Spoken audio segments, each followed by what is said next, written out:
evening. My book is called The Poisoned Patriarch, and when my publisher told me about this event, you talk about intimidation.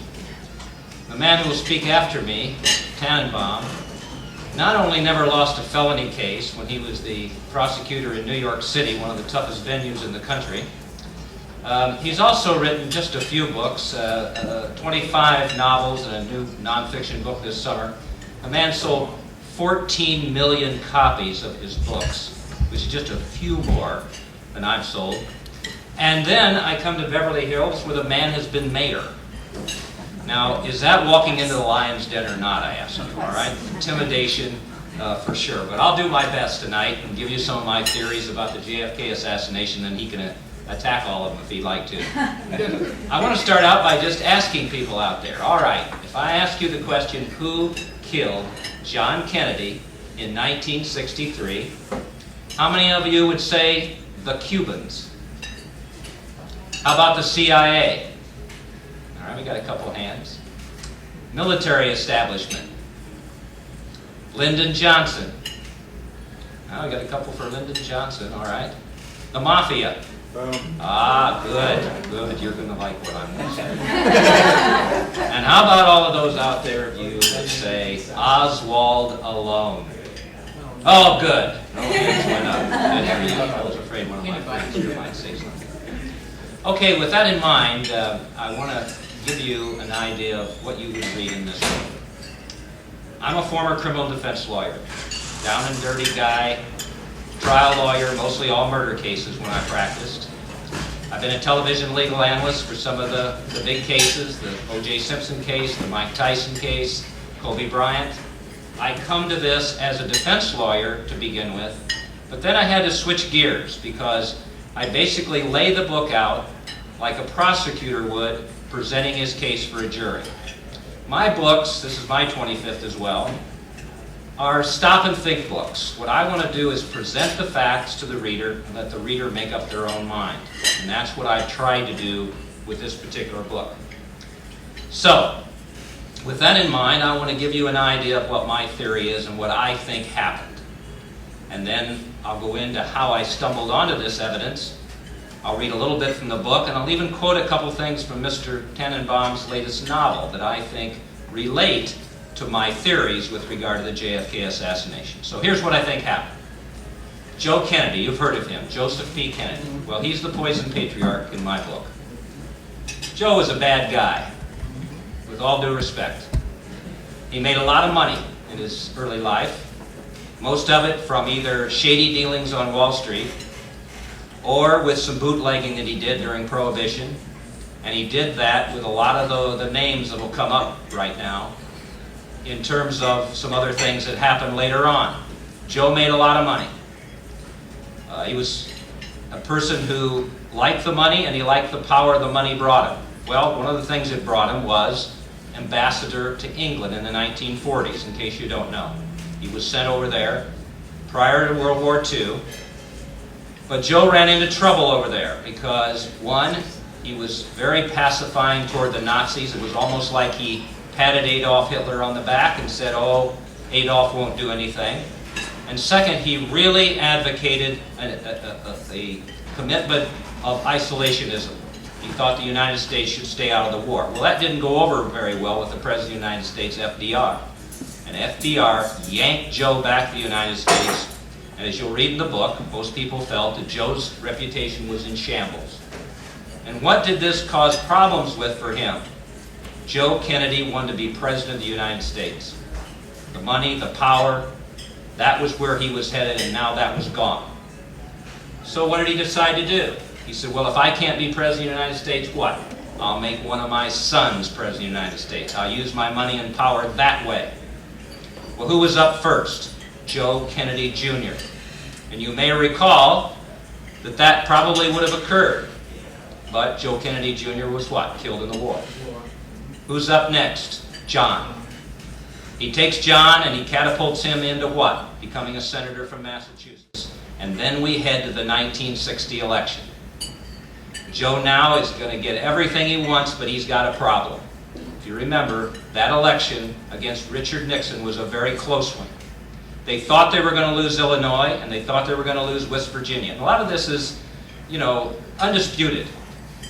So what did Joe do? Well, he had the money and the power, but he needed help.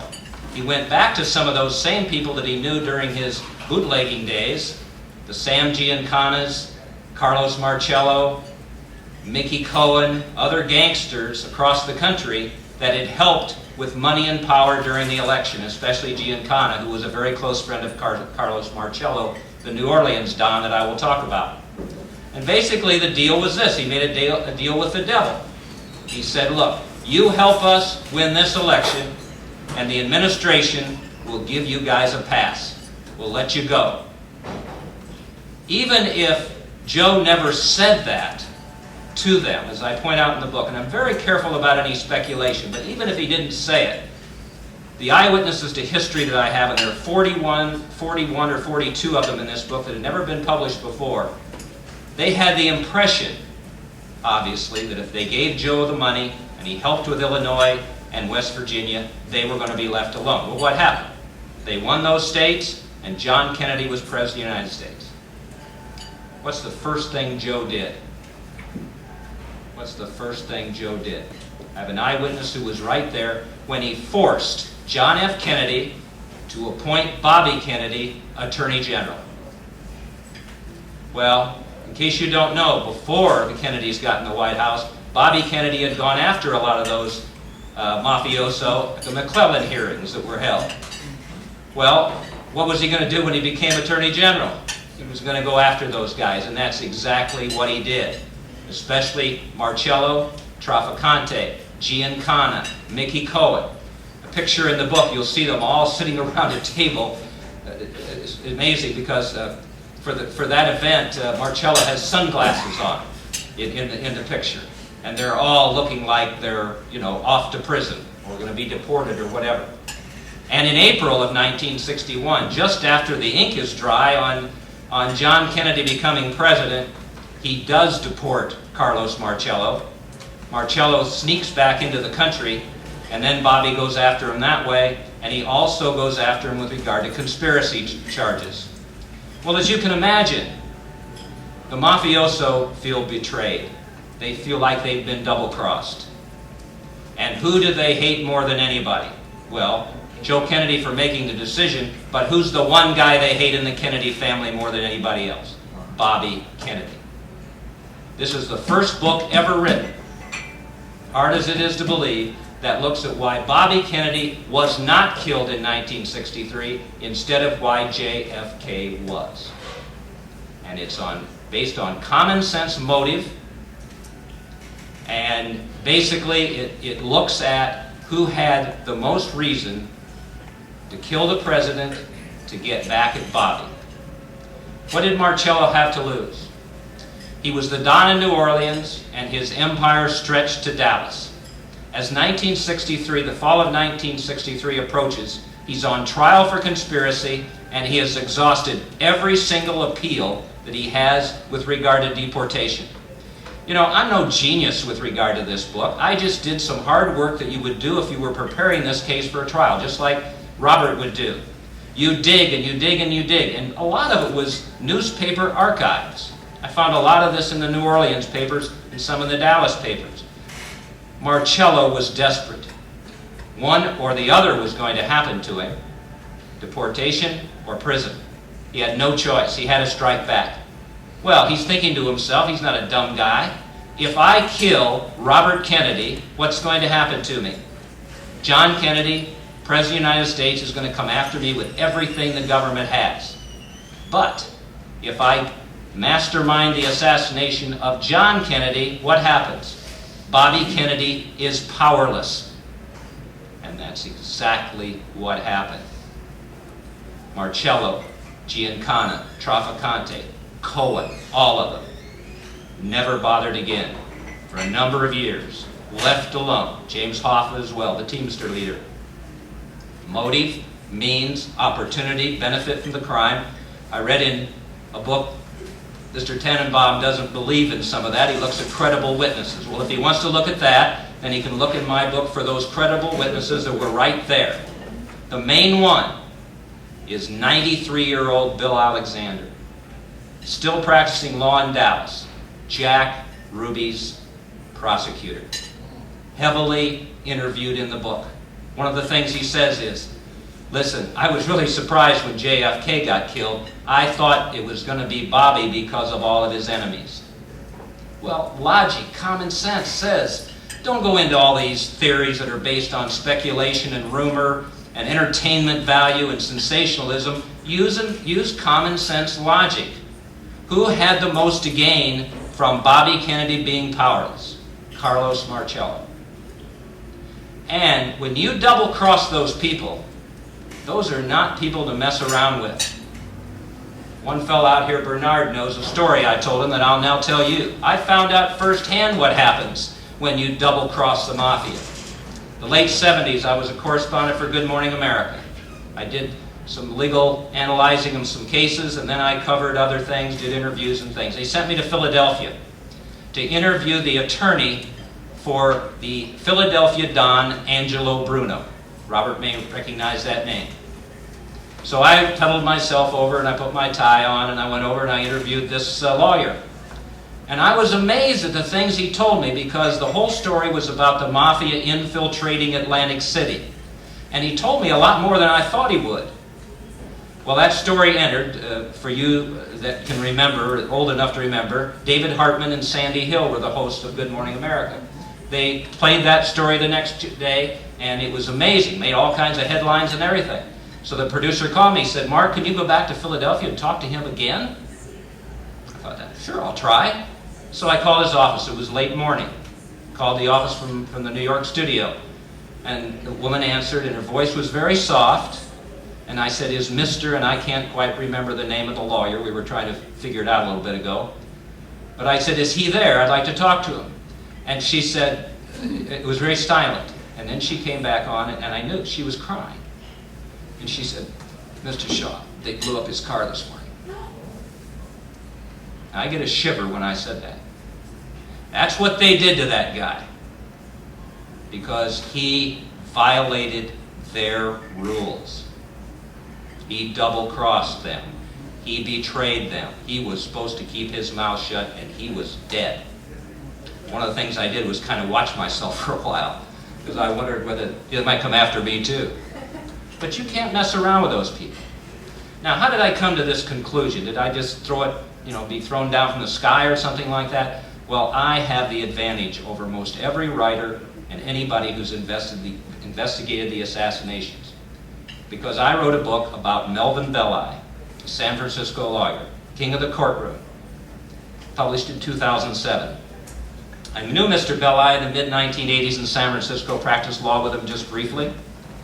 And as I began to research that book, I continued to learn new things about his representation of Jack Ruby. In this book, there are 23 different question marks about his representation of Jack Ruby. First of all, Melvin Belli was a personal injury lawyer. He wasn't a criminal defense lawyer.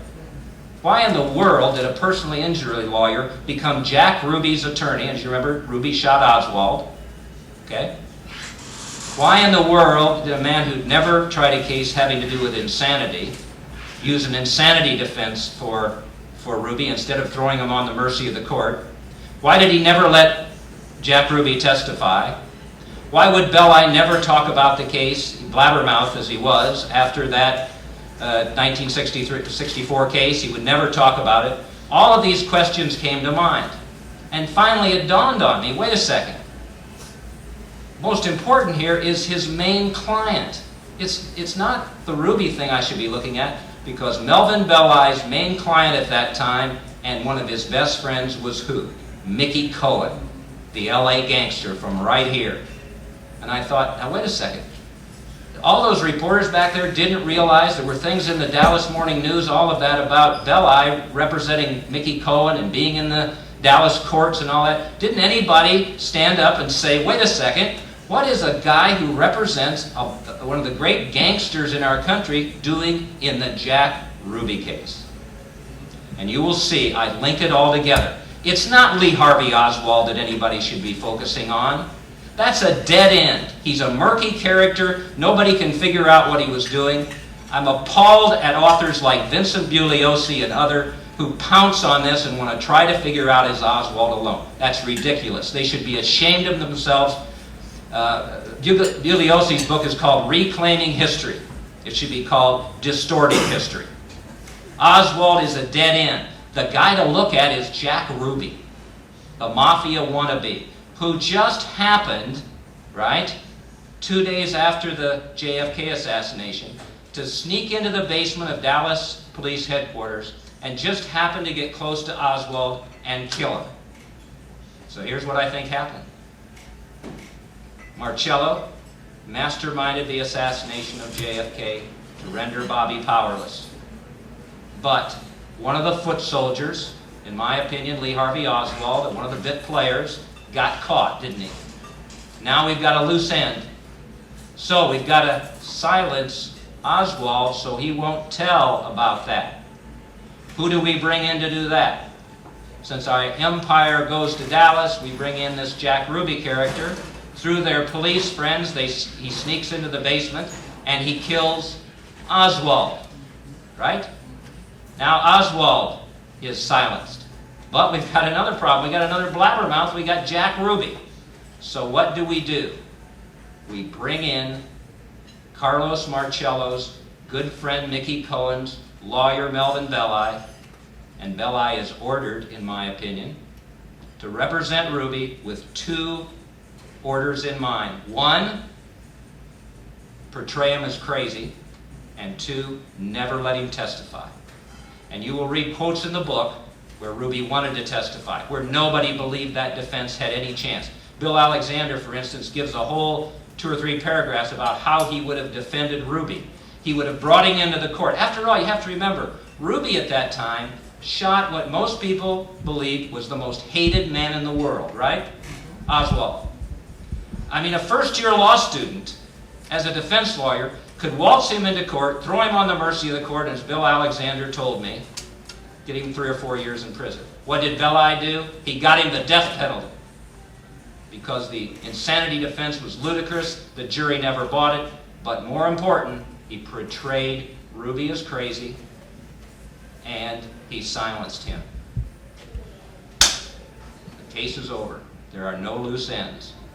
And it's no wonder that Melvin Belli would never talk to anybody about his defense of Jack Ruby. Okay? So that's what I believe happened. Now, it's interesting, in Mr. Tanenbaum's book, when I link all this back through to Joe Kennedy's decisions that he made before, during, after the 1960 election, the choices that Joe Kennedy made are most interesting to me. In Mr. Tanenbaum's book, he says, he's talking about the prosecutor, and he says, the corruptive influence of power, the shades of evil, the eroding power of conscience on guilty secrets, and the consequences of sin. Who does that sound like? That sounds like Joe Kennedy. And how about this one? I also really enjoyed, and this is a terrific book, by the way. I wish I could write as well as Robert does. He wrote Carp, that's his main character, the prosecutor in New York. Carp believed that God allowed men to make their own choices, good or evil, and they'd made theirs and had to suffer the consequences. The Kennedys always have felt like, with all due respect, they were up here somewhere. They could get away with anything they wanted to. They played by different rules. Joe Kennedy underestimated his enemies. Bobby Kennedy underestimated his enemies. And where's the confirmation for my theory that I have? Well, I have another eyewitness to history who helps me with that. And his name is Robert Kennedy. I want to read just a couple things from my book, and then we'll let Robert come up here and tell you what he thinks, all right? I believe that Bobby knew who killed his brother, based on his statements. One is the undisputed statement that RFK made shortly after he was notified by FBI Director J. Edgar Hoover that JFK was dead. Bobby, his words barely audible, told friend, former Pulitzer Prize-winning journalist, and then the Justice Department spokesman Ed Guthman, a very worthwhile witness, "There's so much bitterness. I thought they would get one of us. But Jack, after all he had been through, I never worried about it. I never thought it would happen. I thought it would be me." And then John McCone, the director of the CIA, is quoted as saying, "RFK wanted to know what we knew about the assassination and whether it had been a Cuban or perhaps Russian hit. He even asked me if the CIA could have done it. I mentioned the mob, but RFK didn't want to know about it. I suspect he thought it was the mob. He said they, whoever they were, should have killed me. I'm the one they wanted." He blamed himself because of all the enemies he had made along the way. And I then wrote, predictably, when they, and I believe that they is Carlos Marcello and his buddies, when they could take it no more, they struck back with a thunderbolt. Violence was the result, death the conclusion, the death of a Dallas police officer, the death of a president, the death of Oswald. Through his actions, Bobby had put not only himself in jeopardy, but more important, he put John in jeopardy, since RFK, for whatever reasons, did not realize, or should have realized, that pounding ahead with personal relentlessness toward these enemies could result in their having no alternative but to strike back. Bobby should have known better, but he ignored the obvious until it was too late to save his brother. Having to watch the 3 Godfather films here recently, Bobby made it personal. It wasn't just business. One other piece of proof, another good witness. Evan Thomas, the Newsweek former managing editor and author, in his biography of Bobby, he writes, "RFK could not free himself from the worry that his brother had been killed by a mobster whose real enemy was himself. He continued to worry about the mob and one mobster in particular." Thomas then characterized Carlos Marcello by writing, "The Don of New Orleans had a fierce grievance against RFK due to the embarrassing deportation of him to Latin America. Marcello believed that the Attorney General had been out to persecute him, and Marcello vowed to get even." And finally, the real kicker here, I think, Richard Goodwin, Doris Kearns Goodwin's husband, talked with Bobby in the summer of 1967. And author Thomas interviewed Goodwin and wrote, "One night during the summer of 1967, RFK, in a rare moment of disclosure, told Goodwin that he thought his brother had been killed by the guy from New Orleans," meaning Marcello. So, my opinion, Bobby Kennedy was right when he said, "I thought they would get one of us. I thought it would be me. It should have been him. And the death of John F. Kennedy is a senseless killing that it should never have occurred. But the poisoned patriarch, through his actions, his betrayal, his abuse of power, all right, the money, the power, all of that, and then Bobby going ahead and pursuing these underworld characters, especially Marcello, with the kind of vigor that he did, that's what caused JFK's death, in my opinion." Thank you.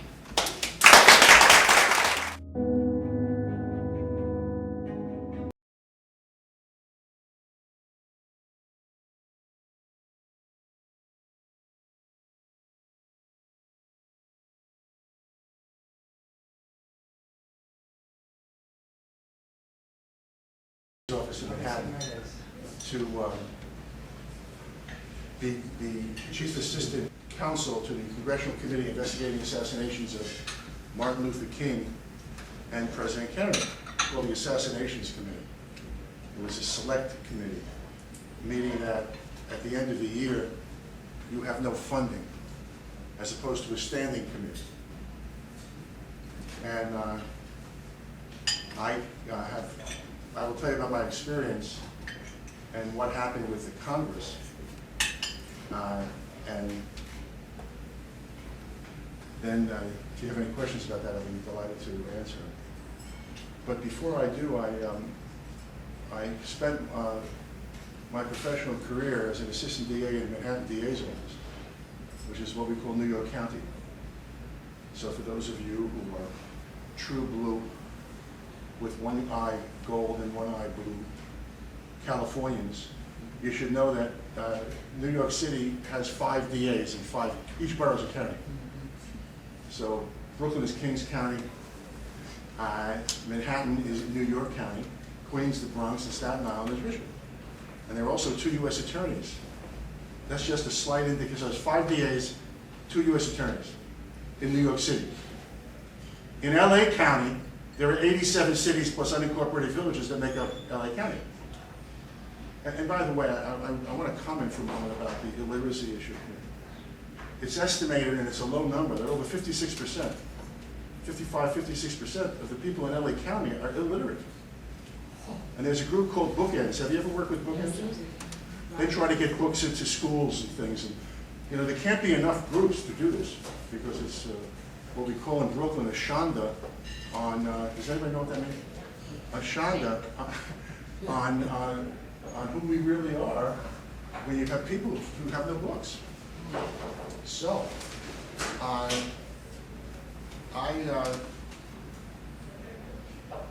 was in a homicide bureau, and I ran the criminal courts, where we had 150 new cases every day from 9 in the morning until 5 at night, and 100 cases at night, because it was a 7-day night court, which used to be in a book called New York on $5 a day. And you listed was night court. And from 7 p.m. until 1, 2 in the morning, another 100 cases came in. So every day there was like 250 new cases. And it was a great training ground on how you should run a ministry of justice. And as a matter of fact, Echoes of My Soul is my 28th book, and it's nonfiction. Mark was reading from Tragic, which is part of the continuing stories in my novels with a hero and heroine who meet as assistant DAs, they marry, they have children. It's a crime-fighting family. And my boss in the DA's office asked me to write this book. And it deals with really the single most important case that ever came out of New York.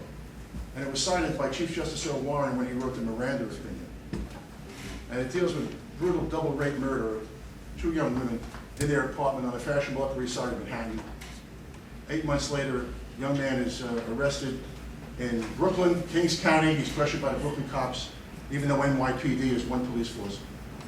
But the police are very much loyal and akin to the county they're in. And they get a confession from this fellow. He has an IQ. When he's at Bellevue, they determined after 6 months observation thereafter, when he was arrested and indicted, of an IQ somewhere south of 70. And he confessed to 2 crimes in Brooklyn for which he was taken into custody. And then he confessed to the double murder in Manhattan. 3 months later, my mentor in Manhattan, after he's indicted, tells the district attorney looking into the case, reopening it, that we have the wrong guy. And he gets exonerated. And the killer then is arrested and charged with the crimes. But the Brooklyn police will not admit they made a mistake. And they become defense witnesses in the case. And so my 2 mentors in the DA's office cross-examine the Brooklyn cops. And the jury then makes its determination. The single most important book, because of all the cases I write about are my cases. So isn't it wonderful for me to stand here and tell you that the most important case and the book that I consider to be the this is Torah, all others are commentary, is not my case, but it's an example of how a ministry of justice should operate. And this will get us into the Kennedy investigation. There is no Republican or Democratic way to gather evidence, and there's no liberal or conservative way to evaluate it. And that's what I mean about the notion of exonerating the unjustly accused and dealing with the hardcore criminals. I dealt with organized crime, the killing of Joey Gallo, and led that investigation in all the trials. But I wanted to highlight that for you because there is, in search for truth, there's no political way to get involved with any of that. which makes the Congress the last institution that should be investigating these kinds of cases. So the Congress works on the basis of what I call the forward fumble beyond the line of scrimmage. If they recover, they call that progress. And you just can't do that. So what happened was, when I was interviewed for the job, they asked me to come to Washington. I didn't apply for this. And I told them, after we discussed the matter, I had not read anything. I knew about Mark Lane, who wrote the first book called Rush to Judgment. Rush to Judgment. And that was in '66. Now, I knew of Mark Lane because he was a member of the New York State Legislature. His office was by the 23rd Precinct. It's the same precinct where Echoes of My Soul originated. And he was a terrific trial lawyer. And he was like the scourge of DAs. And I was trying to explain, I was in charge of training at legal staff, that the best thing you can do is try cases against the best lawyers. You don't want to have a situation where cases are reversed or you jam evidence through. If you're a pro-prosecution judge, the whole system is skewed towards the prosecution. But you have to prepare. It's like everything else. It's sort of like the 27 Yankees. You should win all the time. You don't pound your chest, I won. You're supposed to win. It's when you don't. What happened? How did that happen? Now, the reason I mention all this, and there's another issue I want to mention before I tell you about Washington and the investigation.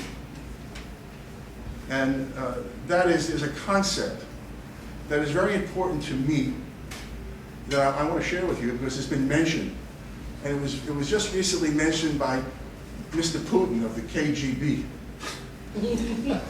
And he sort of mocked this whole notion of what we call American exceptionalism. Of course, he has no real understanding of what it means. It's not some superiority, egocentric, arrogant point of view at all. But it's part of the history of America. And that is to say, it is a moral and spiritual concept. And it came to America with the Puritans. Why? Because the Puritans analogized themselves to the children of the Old Testament, who fled Egypt in slavery, took a perilous voyage across the Red Sea, although they had some help from Almighty, and went to the Promised Land. The Puritans saw themselves fleeing oppression, taking a perilous journey across the vast ocean, and coming to the Promised Land. And John Winthrop, in about 1630, and President Reagan's people were smart enough to read a little bit of history, said, we are the city on the hill. And that we will be judged based upon our own morality. And the notion is that we try to institutionalize virtue. That is, we would all like to have them work in the Ministry of Justice. We want to make sure defense attorneys get Brady material, exculpatory evidence right away. These trials aren't a joke or a game, they're sacred searches for truth. And we recognize that evil exists, and it must be confronted and defeated. I have seen evil. I've seen the face of evil. I've been an evil chaser my entire career. Evil knows me, I know evil. When I'm talking about the kinds of people who destroyed human life and enjoyed it, the very worst of the worst. Now, what does this have to do with JFK? If you read his inaugural address, and I urge you to do it, he has taken the concepts of the Puritans' exceptionalist ideals and incorporated it into his inaugural address. And he talked about this as the few generations in history have had the opportunity to defend freedom in its hour of maximum peril. I welcome that opportunity. He talked about this apocalyptic battle between good and evil. And he talked about we will endure any hardship, make any sacrifice, bear any burden, so that we could spread the glory of liberty at home and around the world. In his last speech, in the last line, which he never gave in Dallas, were the following words: except, E-X-C-E-P-T, except the Lord from the city, and the watchman waketh but in vain. Now, I'm a big believer in American exceptions. That there is a right way to do things, that there is a moral code, and it's our value system. And it's real. And it's a struggle to keep reforming our actions so that they're consistent with what John Winthrop talked about in 1630, the first governor and the founder of the Massachusetts Bay Colony. Now, when I went to Washington, I told them after the interview not to hire me. And they said, why? I said, because, you know, I'm from Brooklyn. I grew up in a neighborhood where there were gold stars out of most of the windows in my neighborhood. And they were on cloth items hanging out windows. And those were the Gold Star mothers whose sons never came home from the war. So I've always felt and understood the nature of a sorrow that is endless, that endures each day, and that takes away from the life of the loved ones. One used to think in the Homicide Bureau that the primary victim, of course, was the deceased, and the secondary victims were the family members, but that's not the case. There are no secondary victims here. You don't just continue your life without addressing every day the pain and the sorrow for these senseless homicides. So when I told them that, and they said, look,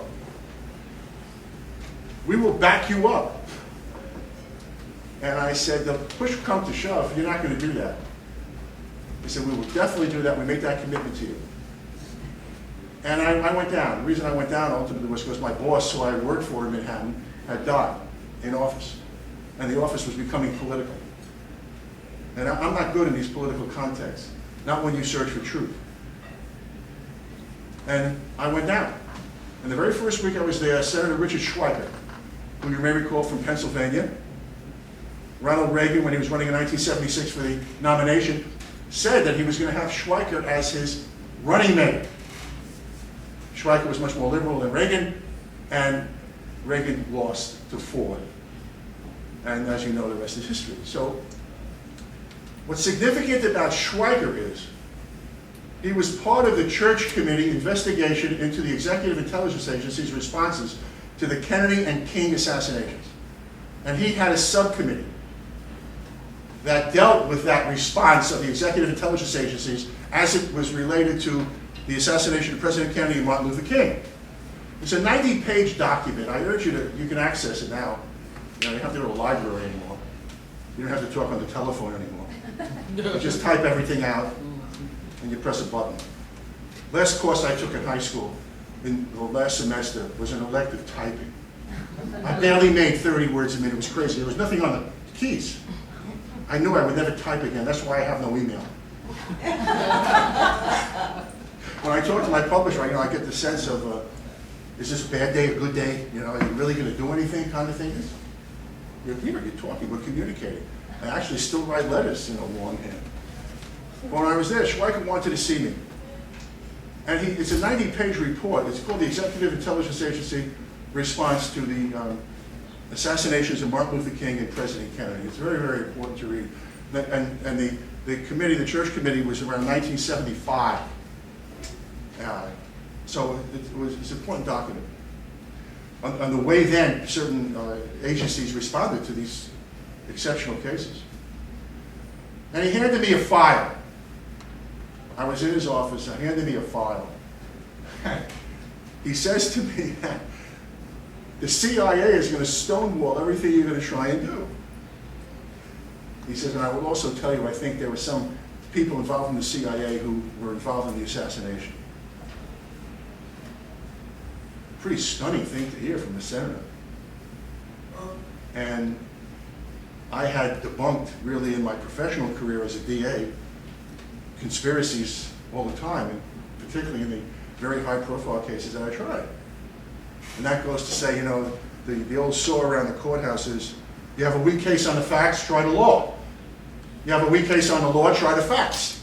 You have a weak case on the law and the facts, you try the DA.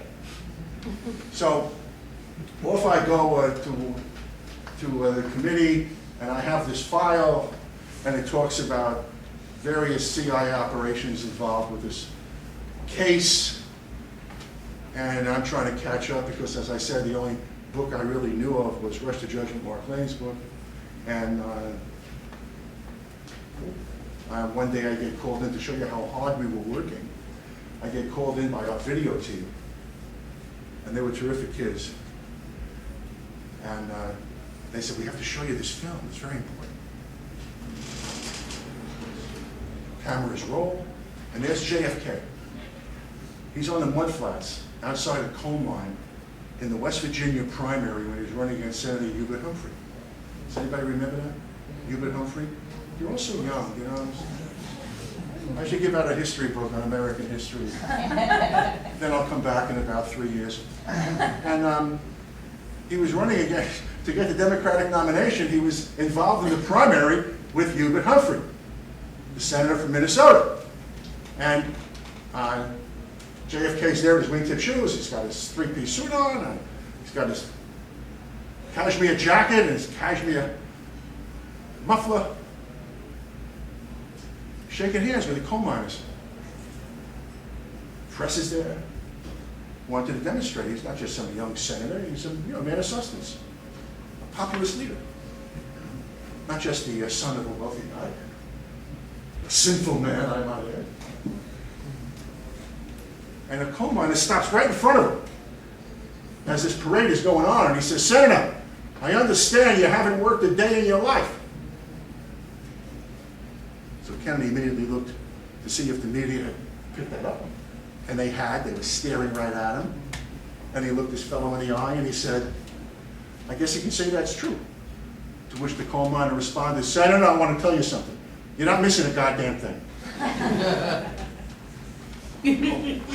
Well, what happened was, briefly, I don't want to go into the evidence about who found the rifle, and it was the wrong rifle to the extent there was in Amilcar Calcano, the first cop on the scene, who happens to be voted cop of the year before. He says it's a German Mauser, or the evidence, the ballistic evidence, as well as the fingerprint, the alleged fingerprint that was found on the rifle, when no fingerprint initially was found, as it was dusted by the cops in Dallas and so on. But I will tell you one thing that did happen. During the course of the investigation, it became very clear that there were rogue elements inside the CIA who were working with some very, working one with Oswald. This fellow's name was Maurice Bishop. It was a nom de guerre. There was no follow-up. Everything I was trying to find out about this fellow, then it dawned on me that Maurice Bishop really was David Phillips, who was in charge of Western Hemisphere operations for the CIA. He was a third-ranking member, the Bishop. And I called into the committee. This was an executive committee hearing, meaning the whole committee was there. It was not public, it was on the record. And the reason I called was I had office hours every Thursday because I wanted people who were pro-Warren Commission, anti-Warren Commission to feel as though they were part of it. There's a whole library of books. There are about 700 books written about the Kennedy assassination. And I didn't want people to feel excluded. And they would line up from noon until 5, 6 at night on Thursday, and people would come in. They had all kinds of different theories. One person comes in, Mark Lane. I had never met Mark Lane. And he comes in, he hands me a letter envelope. And then he walks out. And I got up to him and said, "See, tell me, don't you want, wait a minute, Mr. Lane, where are you going?" Says I. And he says, "Look, don't ask me what's in the envelope. When you open it and read it, I know you, I studied you." It's like a mafia hit presentation, you know what I'm saying? And you do the right thing. So I have this memo. I then call in David Phillips. And it was on October 1st, this is important, on October 1st, 1963, the assassination is November 22nd, 1963. On October the 1st, inside Mexico City, a man goes into the Russian embassy on October the 1st, 1963, about 7 weeks before the assassination or thereabouts. And he calls up the Cuban embassy. He says he wants to go to Havana, he wants to go to Moscow, he would like a Russian interpreter. He identifies himself as Lee Henry Oswald. Well, the CIA thought this was so significant that they had a telex go out worldwide to all executive intelligence agency people. And it shows the picture of some fellow, not the historical Oswald, with a description of the person who appears in the photograph. And it's Lee Henry Oswald. So I showed this telex to the gentleman, who had been subpoenaed to come before the committee. I said, this is not Lee Harvey Oswald. This guy, first of all, says it's Lee Henry Oswald. Very clever deception. And I said, what happened? He said, well, our photographic equipment broke down, and we don't have the, we didn't get the photograph of Lee Harvey Oswald. Where's the tape?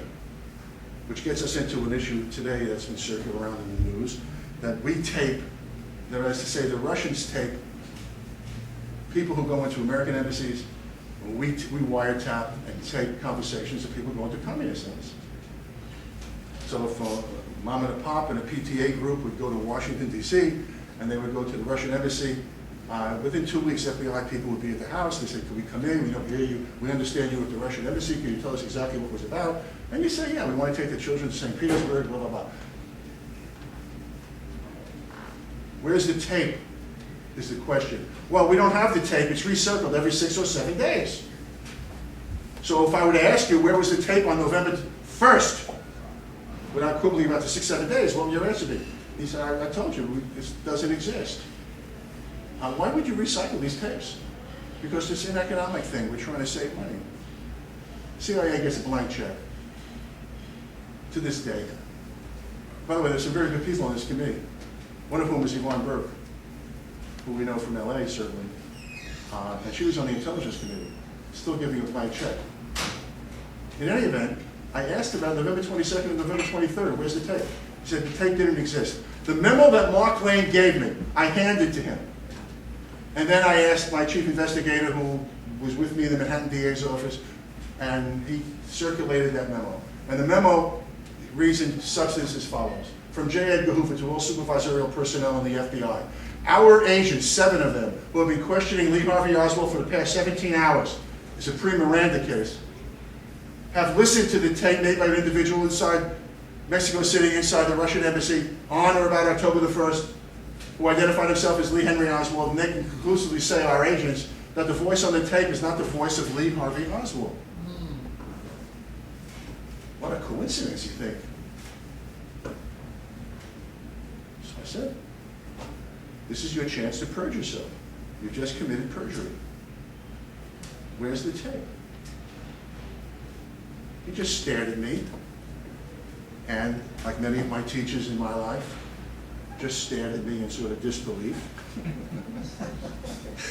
And he folded it up and he put it in his vest pocket and left. And one of the members of the committee said, why didn't we know about this memo beforehand? I said, we're not playing that game now. This witness just committed perjury and contempt. And what we should do is, this is my advice to you, invite him back with a lawyer, give him a chance to purge himself. Because if not, my recommendation is, which is how these cases get to the DC, AG in DC, that is to say the prosecuting attorney, U.S. attorney in DC, and that is, you have to present this to the full House, and a majority vote then sends it to the chief prosecutor in DC, and then they decide whether or not they're going to prosecute. Well, the committee decided to do nothing. And that was the breaking point in my career in Washington. And then with Richard Sprague, who was chief counsel, I was in charge of the subcommittee investigating the Kennedy assassination. We left. Now, to understand the times, very briefly, there was another executive committee hearing in January of 1964, the third week in January. 3 people go to see the Chief Justice, Earl Warren. Keep in mind, Earl Warren is a very savvy prosecutor-type person. He was DA of Alameda County, Oakland, Emeryville, Berkeley. Berkeley would be enough. I spent 7 years at Berkeley. So he was very much involved in a lot of criminal justice stuff, and which of course he made real in the 60s, didn't he? With all these cases that came down. The 3 people who went to see the Chief Justice were Wagner Carr, the Attorney General of Texas, his chief lawyer, a fellow by the name of Leon Jaworski, who you may know 10 years later was the chief counsel to the committee investigating Watergate, and Henry Wade, the DA of Dallas. And the three of them indicated, the spokesman was Carr, who said, from unimpeachable sources, those were his words, it's all in the transcript, we know that Lee Harvey Oswald was a contract employee of the CIA and the FBI. And Chief Justice says, well, we'll investigate that. Not so fast, says Allen Dulles. Allen Dulles was removed from office and head of the CIA after the Bay of Pigs by JFK. After the Bay of Pigs fiasco. And Chief Justice says, what do you mean?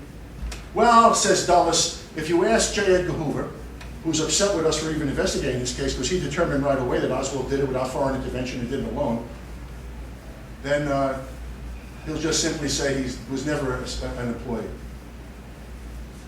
And the Chief Justice says, you need to tell me that if I were to call an agent here, under oath, he would lie? Allen Dulles replied, if he were a good agent, he would. Well, says the Chief Justice, who will he tell the truth to? And Dulles says, maybe the president. Now, there are 100 roads we went down in this investigation, believe me.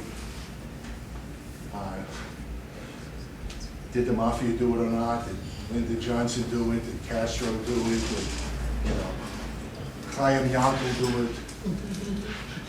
The most fruitful aspect of the entire investigation was this whole CIA connection to anti-Castro Cubans, but it was short-circuited. And when I left, they brought in a new person to replace me who had never tried a case in his life. And the first thing he did was start to write a report about a case he hadn't even investigated. So, there you have it. If you have any questions, I'll be delighted to answer them. If not, sag gesund, God bless. Have a good trip home.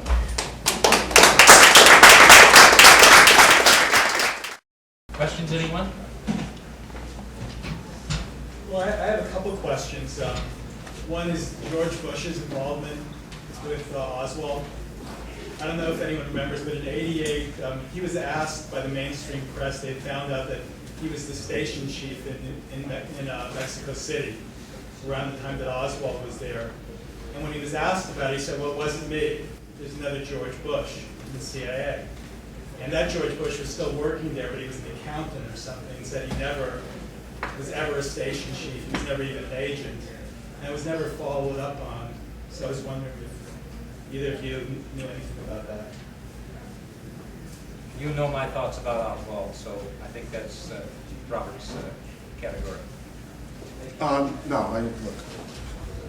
The thing I deal with is facts and evidence. You know, as John Adams said, it's a very, very pesky thing to deal with. Wherever we were going, there had to be evidence that, in my judgment, would be admissible in a court of law. In my opinion, having tried a couple hundred cases to verdict, I will tell you I don't believe that Oswald would have been convicted of anything in a court of law. I'm not going to go into all the reasons. The evidence is tainted. I wouldn't want to present that kind of evidence. But look, you know what? It's like Benghazi in large measure, isn't it? Government's lying to us about Benghazi. Why? Because of politics? 4 people are murdered? We don't, first of all, you want to talk about American exceptionalism? We don't leave people on the battlefield to die and be mutilated. There was a rescue team that was ready to leave from Tripoli that was called off. We still don't know where the president was from 6 o'clock at night on. He's the only person who could have ordered it. Not the Secretary of Defense. He can't order buckets. He could be, like McNamara and make the Etzel. But he cannot order a military engagement. Why did the government in our time, a year ago, tell us it was the result of a video that was from a spontaneous demonstration? I want to tell you this. I just told you what someone said to the Chief Justice of the United States of America. In 2012, 9/11 was a Tuesday. On Friday at Andrews Air Force Base, the President of the United States and the Secretary of State in front of the flag-draped coffins of the 4 Americans, looked into the eyes, eye to eye, nose to nose of the parents and loved ones, and said, we're going to get that videographer who made that anti-Muslim movie. They knew in real time what happened in Benghazi, and they did nothing. So we shouldn't look and say this was a different time. And one of the reasons I mention this is the reason I do my books, and the reason I talk about American exceptionalism is it's that there's a moral quality to what we do in public service and in our own lives, isn't there? And that is to say that this moral element requires us to do things that aren't in our best political interest, perhaps. But we got to tell the truth. Because if we don't, our democracy is sunk. And that's one of the reasons why the JFK thing still goes on. And one of the reasons to have, wonderful theories that Mark presented, for example, just one of them, is that the government didn't tell us the truth about what happened. And by that I mean to say, there was a doctor, and I don't want to get into this, but I'll tell you this. His name is Charles Crenshaw. He was in Trauma Room 1 at Parkland Hospital. And he was a trauma expert. Now, consider these facts that happened.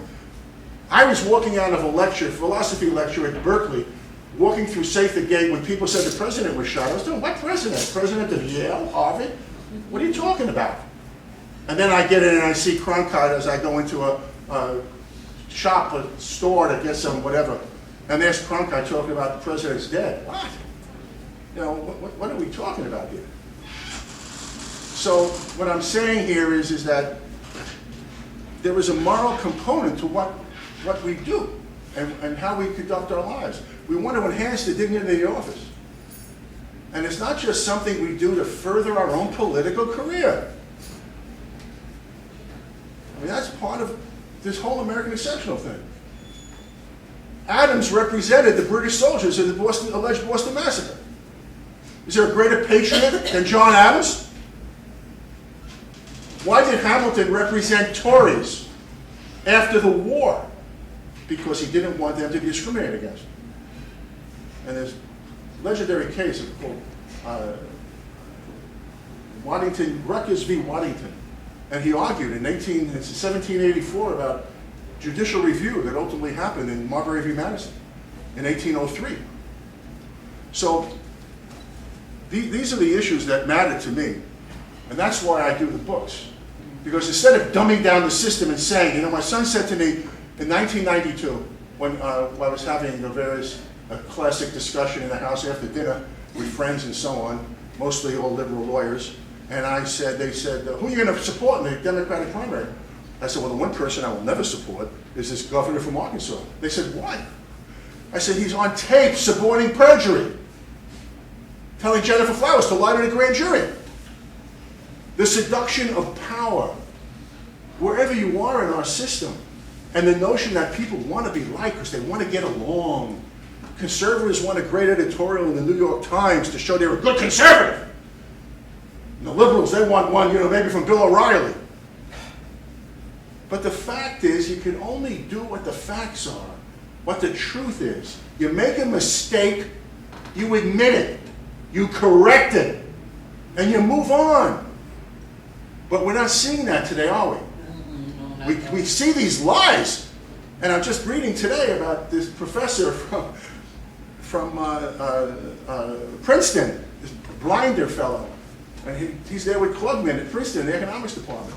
And he's trying to justify what the president said, if you like your plan, you keep it, period. If you like your doctor, you keep it, period. I didn't make that up. He knew that was not true. How did we know that? Because 3 years ago, he had a conference with a bunch of Republicans and other elected people.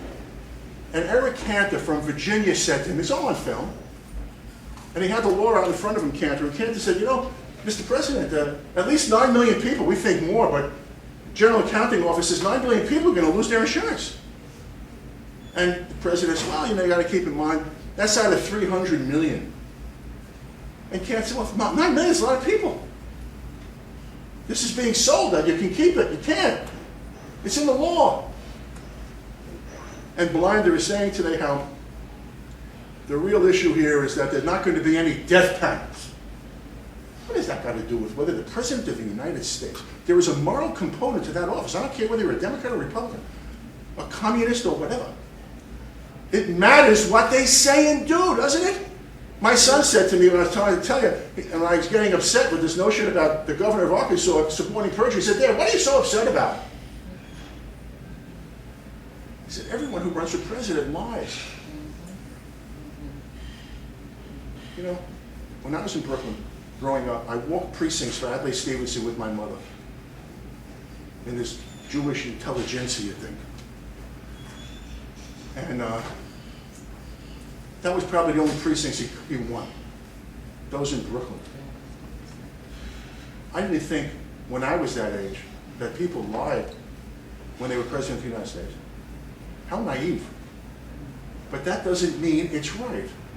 And it means that we got to change it. And those are the kind of people, those are the leaders we need. Robert, if I may, there's one thing this man and I agree on more than anything, and that is finding the truth. I believe enough in my new evidence. This book's my contribution to history. Joseph P. Kennedy III and Corey Kennedy, one of the Kennedy children who's a documentary filmmaker. I want them to know what I'm doing. And you know what? I believe they want to know the truth too. But have I received an answer to my letter? Now, I'm just some private citizen out there, you know, with not the greatest credentials in the world. I don't know if I'll even hear from any of these people, because many of them don't give a damn about the truth. That's what's wrong with us these days, and I think Robert and I will agree all the way down the line with regard to that. That's true. By the way, this is a book that I urge you to read too. Actually, I'd like to see you read a lot. Thank God we're still reading. First of all, I need a book. I can't use the Kindle routine, okay? If I were on the beach and I fell in the sand and I lost my 15 books for the trip, you know, I'd go nuts. Mark Lane wrote this book. I encourage you to read it. Mark Lane's a brilliant fellow. We might not agree very much about politics or issues. What we do, he would have been a great DA because he cared, just as Mark is saying, about searching for truth. And he asked me to do the intro to this book, which I did. But I think you'll find it to be brilliant. And it discusses what his involvement was. And think of the guts it took for him, one person, to get involved in this case. And what I learned in Washington, of course, was that the executive intelligence agencies, namely the CIA, and I believe we should have a very strong CIA that gathers information, analyzes it, and submits it to the president, so we know what the bad guys are doing. Because there are evil bad guys out there who want to kill us. And they're going to try. But they have assets, the CIA, in the media. And they try to destroy Mark Lane. And out of sheer courage and brilliance, he endured. And that's why he's not here, of course, and that's why I, last word, would like you to take a good look at it, because he's an extraordinary person. You know, we were just over at, I was with him at Duquesne University Law School. They had a symposium. Dr. Cyril Wecht, who was the coroner in Allegheny County in Pittsburgh, has the Cyril Wecht Center for Forensic Sciences and Law at Duquesne University. And Cyril's a wonderful guy. I had him come to be part of the panel in Washington, the forensic panel. Dr. Michael Bodden, who you may have seen on TV on occasion, I made the chief because Mike and I worked together in Manhattan. He was a deputy chief medical examiner in charge of Manhattan, New York County. And I wound up in an imbroglio with Oliver Stone. We had had dinner the night before. We came in on a Thursday. This was October 18, 19. And on the Thursday, that Thursday, whenever that was, 18th, I think, or 17th, we all had dinner together. And he was telling me about this history he's done of America. You know, again, it has nothing to do with politics. I believe he's a brilliant filmmaker. And I said that. And I'm saying it here. I believe that. And so it's one thing to make a movie that you might not like. So you don't go. He's an artist. His art, it happens to be his canvas, his film. But he's put on this untold story, which is like 12 hours of alleged American history. That's different, I told him. Because what he's done is engage in some very virulent propaganda, anti-American propaganda. And it bothers the hell out of me. Why? There are graves all over the country and in foreign countries, one of which I promised my family for the last 40 years I was going to take them to, which is Normandy. He desecrates those graves, I told him. And particularly, he deals with World War II. And when I think back of those mothers, those families with those gold stars, who, as Lincoln said, gave that last true devotion of service to their country, it rankles the hell out of me.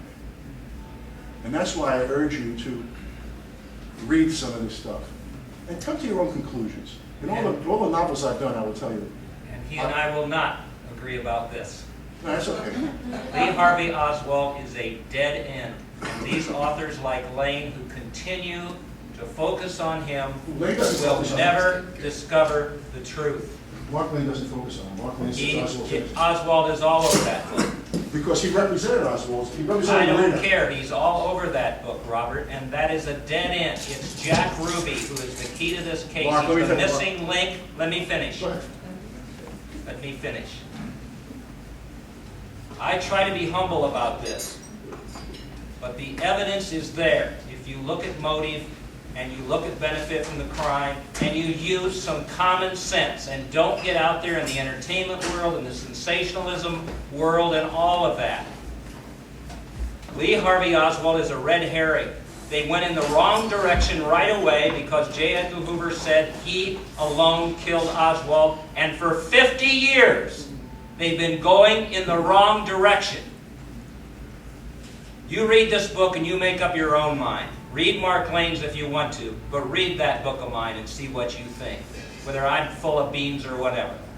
Because I believe that the evidence is there, and that man right there could take the evidence in my book and go in and convict all of these guys that I pinpoint, including Melvin, Belli, all of them who got away with murder. He could convict them all.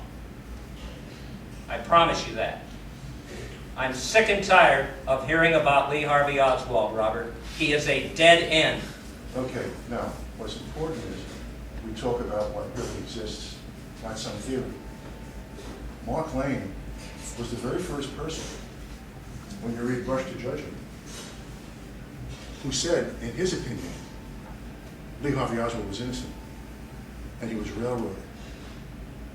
And he tells a very interesting story about what the New York Times did. In September of 1964, so let's make it clear, he debunks the entire Oswald theory. He was the first person to do it. In September of '64, the Warren Commission came down with an executive summary opinion. And the Warren Commission said that Oswald did, and he did it alone, without foreign intervention. But there was no evidence. In November of 1964, there was an announcement from the Archives Office and the Library of Congress that they were now handing out the evidence, what we call the 26 volumes.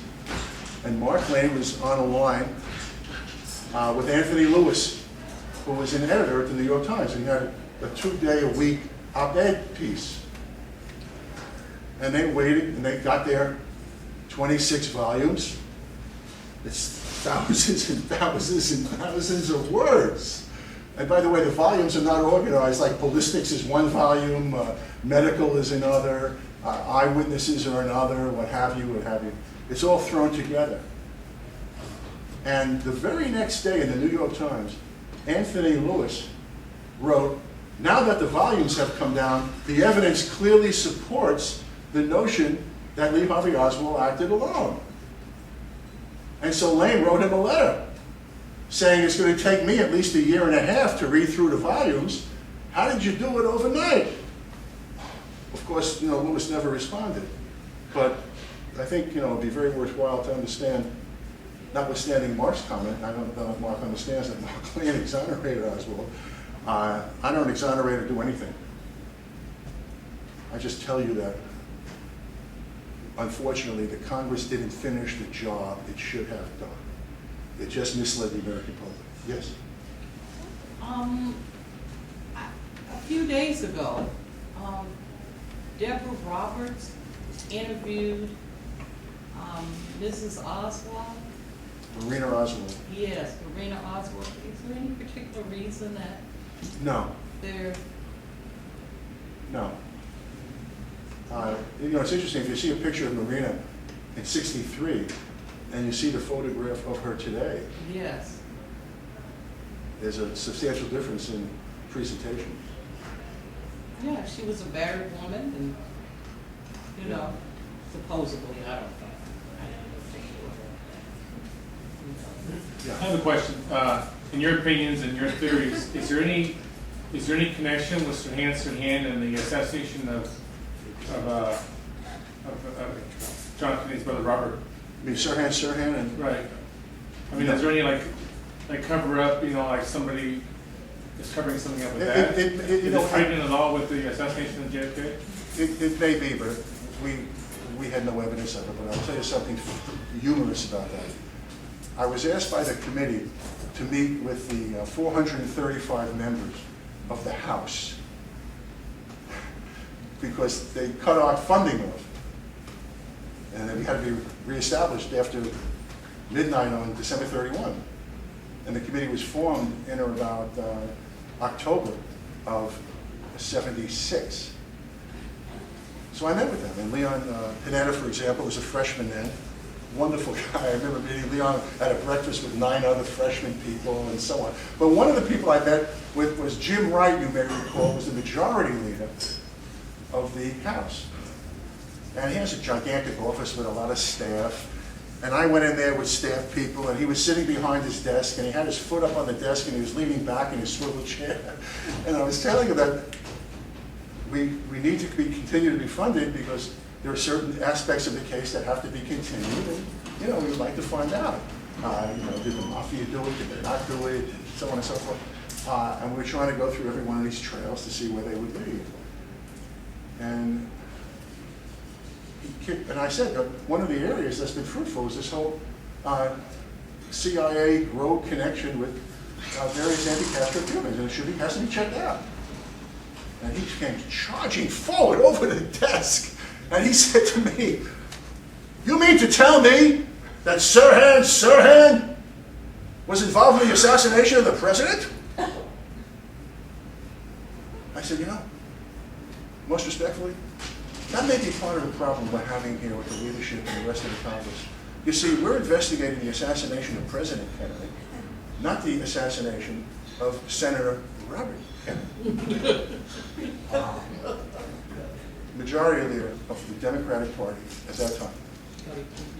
But no, look, there are a lot of people who allege that Sirhan did not do what he did alone and so on. There's a whole conspiracy library about that. I have no idea, but I couldn't give you an opinion. I wouldn't guess to it. Yes, sir. What do you think of Arlen Specter's performance? Well, I started to talk, and I got a little sidetracked for a second. Before there was Arlen Specter, Senator Specter was the DA in Philadelphia. Richard Sprague was his chief assistant for 17 years. Arlen never tried cases. But that was a period of time when Arlen was a Democrat, and then he realized for a Jewish Democrat to become governor, senator, he should be a Republican because the rest of the state, Pittsburgh, is mostly more conservative. In any event, what happened to the Warren Commission, which caused them tremendous problems, was the Zapruder film. And the reason for that is and I'm just going back in memory now, 18.3 frames of the Zapruder film equals 1 second. So you can clock the assassination. So, young Spector then runs in, he's one of the staff lawyers, he runs into the meeting being held with Alan Dulles and others, and he said, I just found something fascinating. What is it? In order to fire the Mannlicher Carcano rifle, all this stuff I didn't really want to get into for you, it takes 2.5 seconds. And they said, that's nice. So after the first shot, and the Warren Commission finds 3 shots were fired, the second shot would come at the fastest 2.5 seconds. However, with respect to the second shot, Kennedy and Connolly get hit at 1.9 seconds after the first shot. And they said, here's what we would like you to do. You go back into your office and figure out how Lee Harvey Oswald was able to do that. Now, he comes up with the so-called one bullet theory. Now, what I started to tell you before was that Charles Crenshaw in Trauma Room 1, before there was a Warren Commission, before there was a single bullet theory, he made notes, and he had his staff people sign off on it. And one of the diagrams he draws is a circle like so, where the back of the hesitante's head was blown off. He claimed from his examination, this is what he wrote down, that the shot that hit him in the temple came from the front right, and that the shot in the throat came from the front. So he's telling everybody, again, keep in mind, this is spontaneous commentary. That's why I started to say, just think of it, the president's been shot, you're wheeling in the President of the United States. I mean, somewhat shocking. You know, are these the kind of people who are fabricating, or is he wrong? Now, my point is this. He was then told the next day by the chief of medicine at Parkland, if anyone speaks about what happened in this room, your careers will be ruined. All this is under oath. Now, Crenshaw wrote a book in like 1992. That's a good book to look at. It's very short. It was just reissued, as a matter of fact, last month. And my point about all this is the following. I don't know whether Dr. Crenshaw was right or wrong. But what I do know is the American people should have been told in the Warren Commission report about Dr. Crenshaw. Dr. Crenshaw was never called before the Warren Commission. I wanted to call him before the committee in Washington, of course. Why? The same reason I put on the committee Cyril Webb. I had known that Cyril had, and I didn't know him, never met him, never spoke to him. I knew that he had an opinion. It was a learned opinion. I wanted to have all the opinions at the table. Why? Same thing about Crenshaw. If you're doing an honest report about the assassination, or whatever, Benghazi, whatever it is, the majority finds that the president was shot by Oswald, and he got shot in the back. And then they go through this crazy thing about how his head still went backwards, but he was shot in the head. Newtonian physics went down the drain. But the point is this. You then have a minority point of view. This is what others say who disagree with the majority. That, in my opinion, is what should have happened.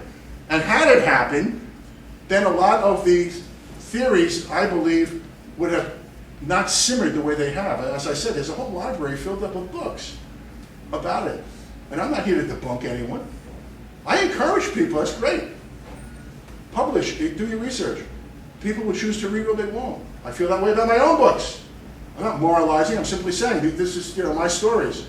That is to say, the novels, of course, I have a point of view, but it's clear. But I think if we had done that, then there would have been a satisfaction. Because if you look at Oliver Stone's movie, and he did a great job with JFK, in my opinion, as art, not as history. But he claims it was the Vietnam War. and that the military-industrial complex was responsible for this whole thing. So you have artists who differ. My job was to find out what the facts were and tell the American people. And that's what I told them we were going to do. And so you would have read about Crenshaw, notwithstanding the committee saying, hey, you know what? We believe it was Oswald, this is the party line, we're going to stick with it. They could have said that. But in the report that I was submitting, it was going to be the individual opinions of credible people. Crenshaw ultimately becomes a major professor at Southwestern Law School, or rather medical school, in Dallas and so on. And he's never mentioned. But he does come out with a book in '92, which is now out in mass marketing paper. Dr. Charles Crenshaw. You should take a look at it and see what the medical evidence was that he found before there was any motive to lie. Before, you know, poor old inspector comes up with this one bullet theory. I've tried, as I said, a couple hundred cases to verdict. I never once had a case, ever. Doesn't mean it doesn't happen, but I never had a case where someone actually shot B by first firing a bullet through A. Certainly not from the distance that we're talking about here. And you know what happened after I had this meeting? I should have mentioned this to you.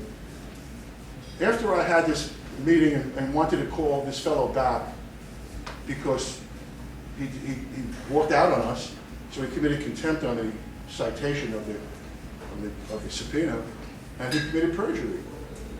They took away our franking privileges. That means in Washington you can't mail letters. See, the Congress they're totally devoid of any consequences that we, the poor slob Americans, have to do, like put a stamp on an envelope. They don't have to do that. They took away our ability to make long-distance telephone calls, and they stopped paying us. And it wasn't until I told them I'm going to Tip O'Neill and have a press conference and tell them what you've done here. Pay the people. If you don't want the truth to come out, that's your business. But pay these people. Do the right thing. And ultimately they did. And I left. And that's, as Forrest Gump said, that's all I'm going to say about that. Anyway, good question. Mark, I have a question. Actually, I have two. First, you mentioned Sam Giancana, and I was wondering if you think Johnny Rosali was connected with it at all. And then the second question is, I heard that Kennedy was threatened before he went to Texas, that he was going to get shot. And he was also warned by psychic Jean Dixon. She went to the White House and told his representatives not to go, that she saw him possibly being shot there. And he went anyway, and with the back down. And I was wondering why, was he trying to be brave, or did he really just not believe? And why would they threaten that they were going to kill him? Why would they not want him to be in Texas? With all due respect again, everything you're talking about has to do with the killing of John F. Kennedy. That's not the focus. The focus is on why Bobby Kennedy was not killed in 1963 instead of why JFK was. You mentioned Giancana.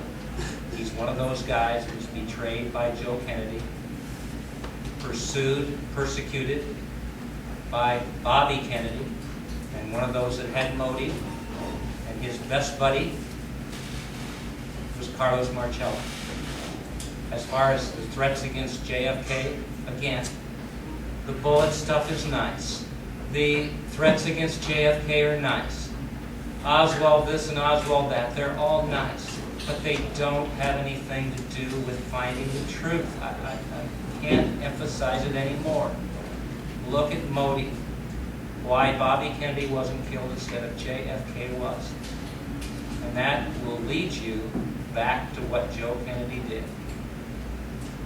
The people who ended up killing Bobby Kennedy, No, that's not connected. No, I think Robert is right there. One thing, he and I may disagree about some things, but we like facts. I like eyewitness testimony. I've got people who were right there and saw what they saw. And frankly, Bobby Kennedy told us who shot his brother. And earlier this year in Dallas, RFK Jr., Bobby's son, confirmed about everything that I've got in my book, that his father told him. He was pretty certain it was the guy in New Orleans. But nobody wants to listen to that. You know, I'm attacked all the time because I'm going after the Kennedys now.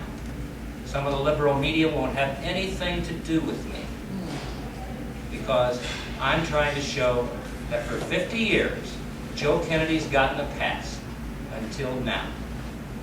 I believe he should be responsible for the actions that he took, and so should Bobby. And you know what? They knew it. When Joe Kennedy found out, when he was told by Ted Kennedy that JFK was dead, he had been reading a copy of the New York Times on his bed, because Joe Kennedy had had a stroke, maybe you know that. All right? And you know when he heard it, what he did? He looked at that paper and he swept it off the bed and he started crying. I believe he knew. He knew for sure. He wasn't a dumb man. He knew that his enemies and Bobby's enemies are the ones that caused the senseless death of JFK. But nobody wants to listen to those people. Bobby told us what happened. And his son reiterated that this past January in an interview with Charlie Rowe. I have a question. So Jack Ruby is sent in to clean up this loose end. The policeman sneaks him in.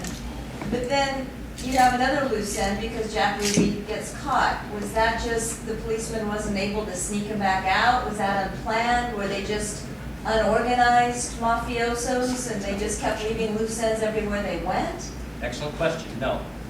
I think Jack Ruby was told that, you know, what he was going to do and where he was going to be. He either would be shot, captured, whatever it may be, but help was going to be on the way.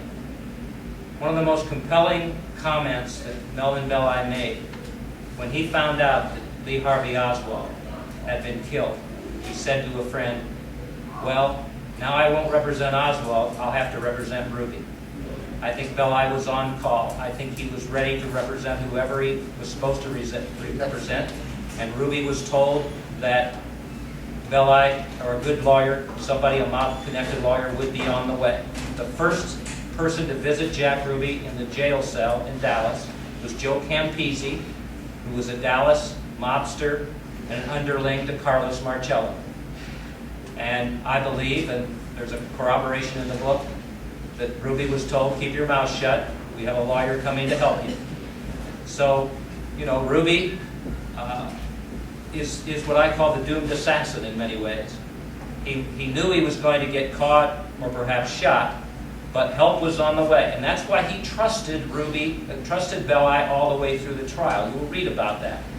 He wanted to testify, but Belli wouldn't let him. But he knew Belli was mob-connected because Belli represented Mickey Cohen and Ruby worshipped Mickey Cohen. He was portrayed as crazy, even though Jack Ruby didn't think he was crazy and nobody else did, but he trusted Melvin Belli. And Robert knows, defendants trust their lawyers to look out for them. Jack Ruby never got a fair shake. That's one of the things I bring out in the book.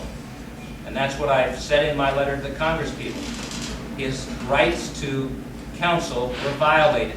Belli threw the fight like a fighter does. He set Ruby up, and Ruby went down for the fall, and that silenced Jack Ruby forever. Because nobody would believe him when he testified in front of the Warren Commission. They all thought he was crazy. They dismissed everything that he said that way. So that was the exit strategy. I mean, these people are smart people that you know, were in the underworld. That's how they accumulated that wealth. I mean, Marcello, you talk about what he had at risk. He had an empire that was estimated in the millions of dollars. He wasn't about to let Bobby Kennedy deport him or convict him at a trial. Common sense motive. And you can link, you'll see how I link Ruby to Marcello and all the way back up to Joe Kennedy.